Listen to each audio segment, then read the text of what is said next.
Si tu veux savoir exactement comment revoir une femme, ça peut être une fille que tu viens de rencontrer avec qui tu n'as encore jamais eu de rendez-vous, ou une fille avec qui tu as déjà eu un ou plusieurs rendez-vous.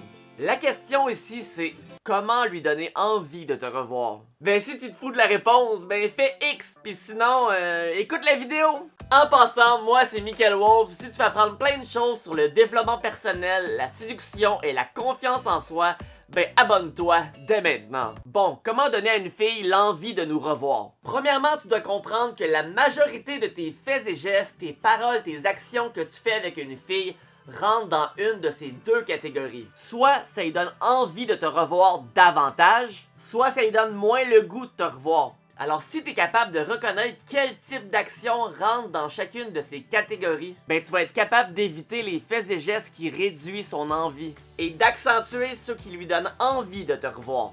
Tu me suis jusqu'à maintenant? Bon, maintenant je vais te parler d'une métaphore. Moi j'adore le cinéma. Un bon film, je capote. Mais qu'est-ce qui rend un film bon? C'est quoi qui rend réellement un film bon? C'est-tu les acteurs? Le budget d'un film? Ou peut-être bien la musique? Non! En fait, oui, c'est des éléments essentiels, mais c'est pas ça l'essentiel, justement, de qu'est-ce qui rend un film bon.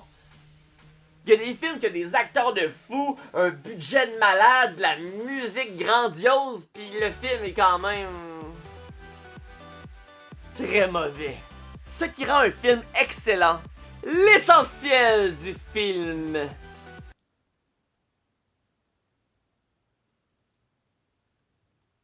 C'est quoi? Ben c'est l'intrigue, la surprise, le fait que tu sais pas le film s'en va où. T'as envie d'en voir plus, de le découvrir. Un bon film, c'est celui qui te donne le goût d'en voir davantage. Comme quand le film termine, ou l'émission d'une série, puis il est rendu 4h du matin, puis que tu travailles à 7h, mais que tu veux quand même voir c'est quoi qui se passe dans la prochaine émission. J'étais accro.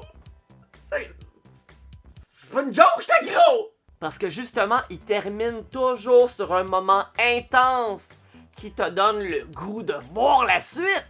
Parce que ceux qui font le montage vidéo, justement, ils comprennent comment rendre le film intriguant. Imagine si tu écoutais un film ou une série en sachant déjà la fin. Puis là, je suis pas en train de te parler de genre Memento, que le film commence par la fin. Ça, ce n'est pas pareil. Imagine si t'enlevais tous les éléments de surprise du film. Imagine regarder une partie de hockey, un match de boxe, un match de football en sachant déjà qui gagne. Pourquoi on tient tant à regarder les matchs en direct? C'est justement parce qu'il y a une intrigue, une surprise. Si je te dis que le Canadien, cette game-là, il gagne 2-1, vas-tu vraiment avoir le goût d'écouter la game? Ben non, ça enlève le petit piquant, ça enlève l'excitation. Alors c'est quoi la métaphore ici? La métaphore, c'est que la séduction, c'est la même chose. Ça repose sur le mystère. Plus qu'il y a de la certitude dans quelque chose, moins il y a le mystère. Que tu sois un homme, une femme, c'est pareil. Regarde, si en ce moment il y a une femme que je veux et que je travaille pour l'avoir, ce qui rend l'expérience excitante, ce qui justement me donne envie de l'avoir, c'est le fait de ne pas savoir justement si je vais réussir. C'est identique pour la femme. Si tu veux qu'elle ait envie de te revoir, tu dois cesser les comportements de certitude. Parce que ces comportements font diminuer son intérêt qu'elle a pour toi. Mais c'est quoi un comportement de certitude?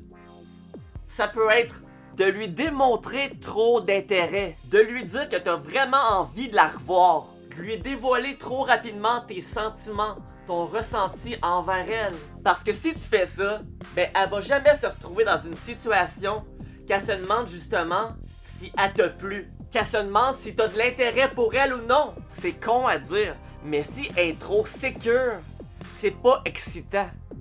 Tu veux qu'elle soit insécure. Puis là, évidemment, je parle pas insécure dans le style de il va me tuer dans un coin sombre! Non, ça c'est pas la même chose. D'être insécure de ne pas savoir si tu la désires ou non. Imagine une femme qui a un premier rendez-vous avec un gars. À la fin du rendez-vous, il lui dit que « Hey, t'es vraiment fantastique! » qu'il a hâte de la revoir. 30 minutes après, il est déjà en train de la texter. C'est quand qu'on se revoit?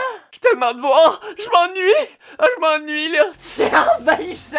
Imagine maintenant la même femme qui a un rendez-vous avec un autre gars. À la fin du rendez-vous, il lui dit simplement que c'était agréable et puis au revoir. 30 minutes après, il la texte pas. Le soir non plus, il la texte pas, puis peut-être même le lendemain non plus. Hein? Là, la fille va commencer à se poser des questions.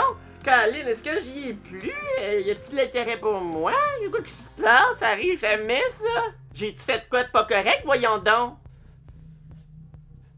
Le mystère est dans l'air. C'est intriguant. Y a aucune certitude. Ha ha! Plus de certitude.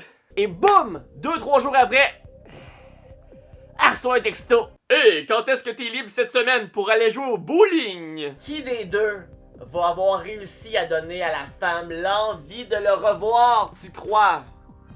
Ben oui, le deuxième, évidemment. Et qui des deux va avoir fait le plus de points avec la femme? Ben oui, le deuxième encore. Hein? Tabarnouche, t'es pas pire. Si tu comprends vraiment le principe, c'est pas la chose la plus difficile à faire. Analyse tes comportements. Demande-toi si ça vient faire diminuer l'intrigue ou la faire grandir. Comment revoir une femme? Tu lui donnes l'envie de te revoir. Comment lui donner l'envie? Ben c'est ça que je viens de t'expliquer, c'est quoi tu veux de plus?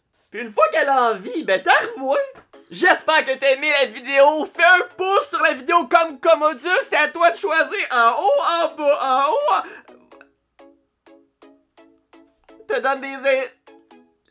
Abonne-toi si c'est pas déjà fait, écris-moi un commentaire, ça peut être n'importe quoi, aide-moi à faire grandir l'algorithme, aide-moi à devenir un grand YouTuber du Québec. On se voit pour une prochaine vidéo. Ok, ici elle a un chandail tout fripé. Voyons voir le prix. 425 $. Attends, c'est 425 $. Un esti chandail fripé. What the fuck? Oh le brun.